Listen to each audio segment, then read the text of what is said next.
students, welcome back to E-Tutor. My name is Supriya Singh and in today's video I am going to explain the poem Amanda, which is there in class 10th of Cbse board, and it is composed by Miss Robin Klein. Robin Klein is an Australian author and she has mainly composed books for children.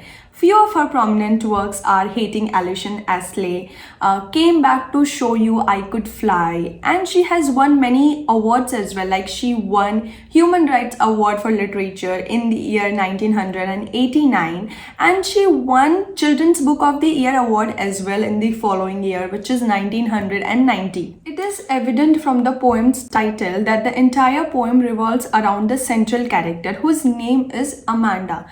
And this Amanda is a teenager. So through this poem, Robin Klein has expressed the views of a teenager girl who is constantly pointed out by her mother for making one or the other mistakes. But mind you, these mistakes are considered mistakes by her mother because she finds them unfit for the society in which we live. So without any further ado, let's get started with the explanation of the poem.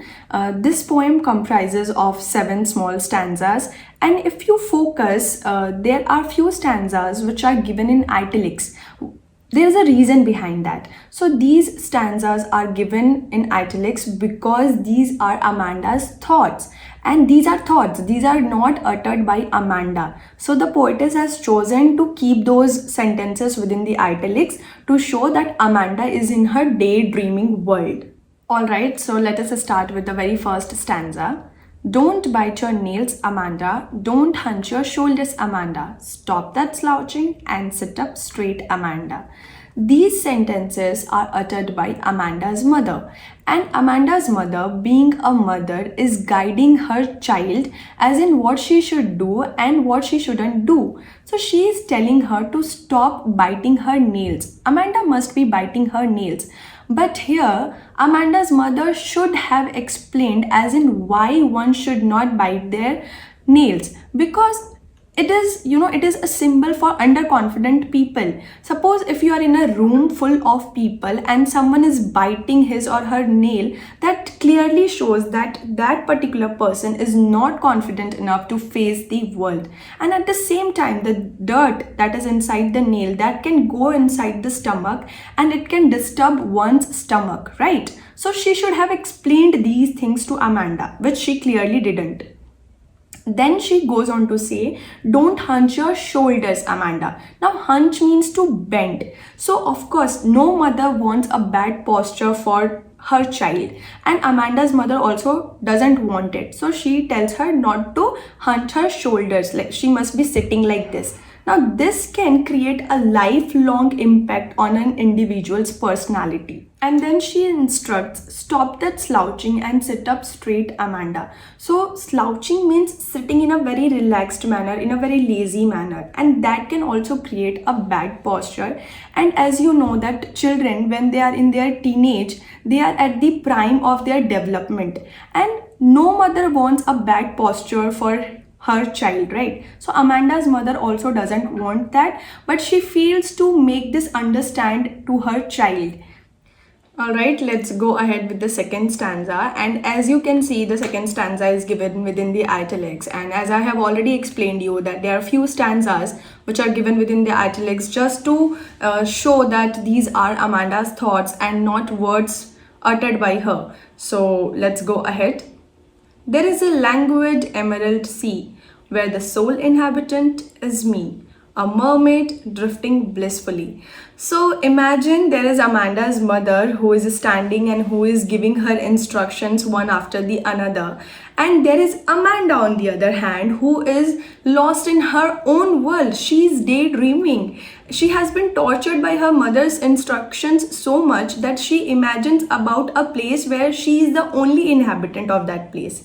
So what she is thinking, she is talking about a languid emerald sea. Languid means relaxed, calm, peaceful. So all she wants is loneliness. She wants to be in a sea which is green in color, emerald sea. Emerald means, emerald comes from the emerald stone, which is dark green in color. So she is imagining about a sea which is dark green in color, and that is very peaceful, very lonely, and she imagines herself to be the sole inhabitant of that place. She doesn't want any company.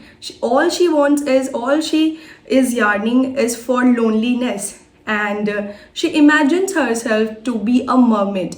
Now mermaids are mythological creatures with head and trunk of woman and a tail of a fish. They have often portrayed as beautiful, magical, mystical sea creatures in different cartoons or in movies.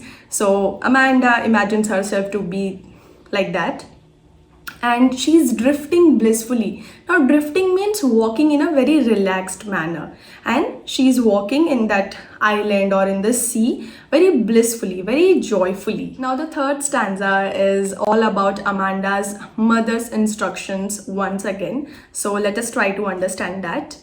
Did you finish your homework, Amanda? Did you tidy your room, Amanda?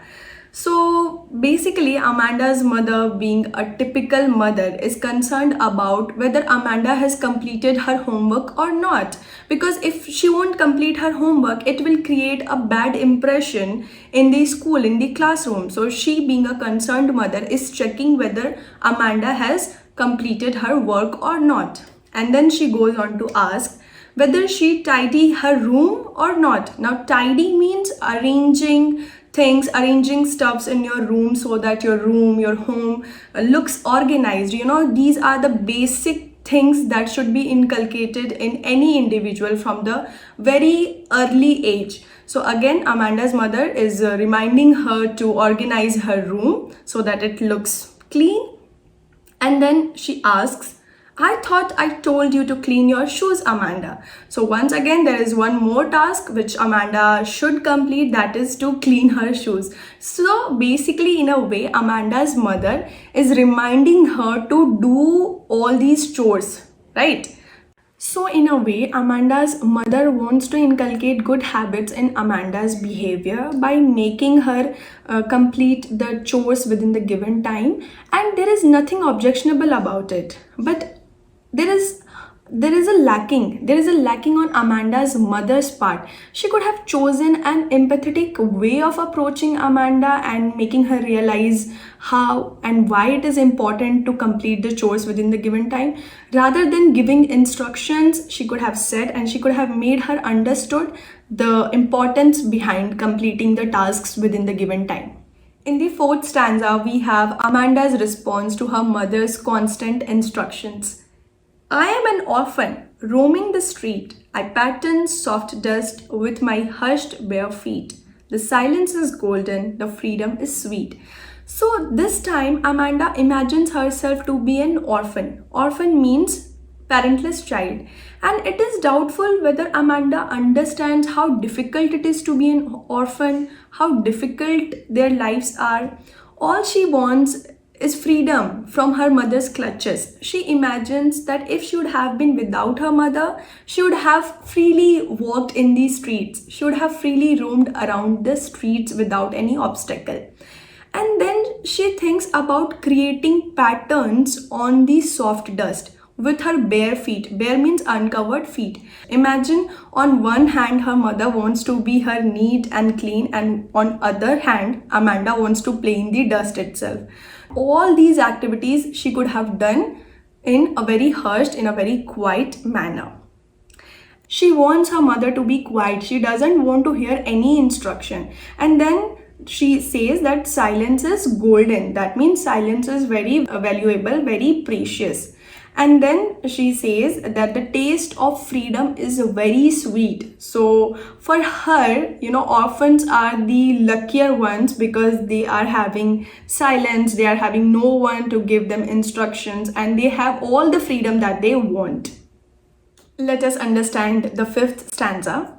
Don't eat that chocolate, Amanda. Remember your acne, Amanda. Will you please look at me when I'm speaking to you, Amanda? So Amanda's mother is back again with her instructions, and this time she is telling Amanda not to eat chocolates, and at the same time she is reminding her of her acne. Acne are pimples that happen because of excess oil secretion, and Amanda's mother certainly doesn't want that on her daughter's face. So she instructs her not to eat chocolates, and by this time it is evident that whenever Amanda's mother is talking to her, Amanda is lost in her own thoughts. Amanda is in her own world. So this time Amanda's mother ensures that she is being listened. So she asks, "Will you please look at me while I'm speaking to you?" So this time she not only gives instructions, she makes sure that Amanda is paying heed to those instructions. In the next stanza comes Amanda's response. "I am Rapunzel, I have not a care. Life in a tower is tranquil and rare. I will certainly never let down my bright hair." And this time Amanda imagines herself to be Rapunzel. Rapunzel is a fairy tale character. She was a fairy princess in a fairy tale, and she was captivated in a tower by a witch. And in that tower there was no entrance or exit gate. There was only one window through which Rapunzel used to let down her hair, and only by climbing through her hair the witch could enter the tower. So Amanda says that life in tower is tranquil. That means very peaceful, very calm, and is very rare. It's very unusual. And by this time it is evident that from the very beginning of the poem, all Amanda wants is freedom, silence, loneliness, and that is the reason she goes on to say that she will certainly never let down her bright hair outside the window.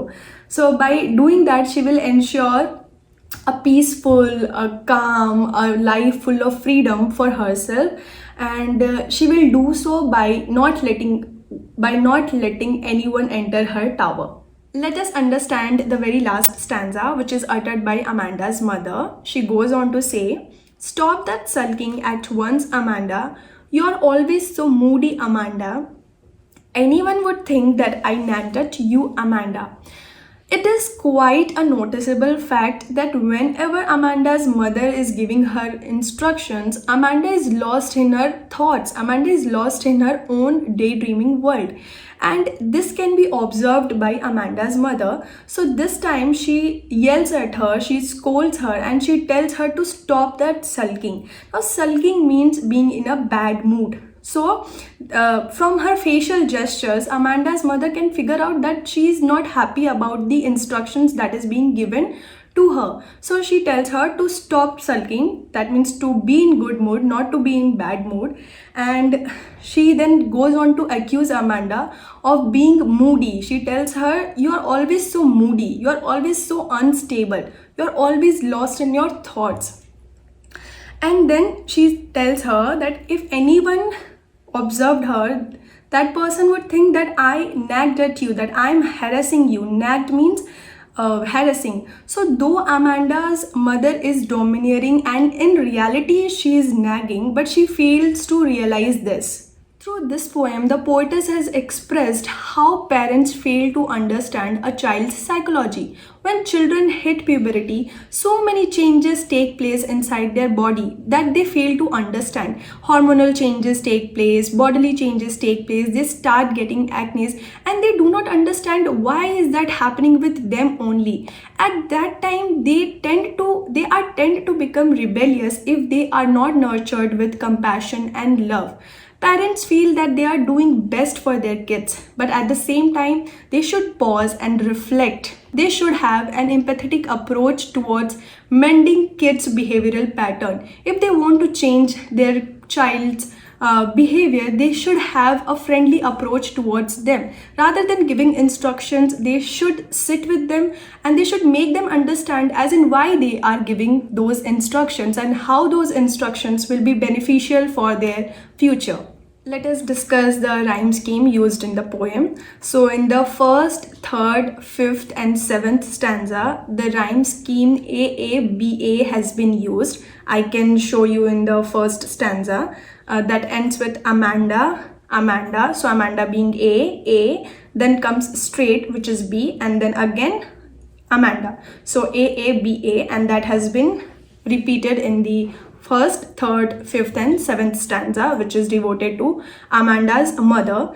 And the stanzas that express Amanda's thoughts, they follow the rhyme scheme of CCC. So in the second stanza, it ends with C, me, blissfully. So CCC, and the same has been repeated in the second, fourth, and sixth stanza. Now we will discuss the literary devices used in the poem. So in the very first stanza, anaphora has been used. Anaphora means when two or more consecutive lines start with the same word. So the very first two sentences of the first stanza, they start with don't bite your nails, don't hunch your shoulders.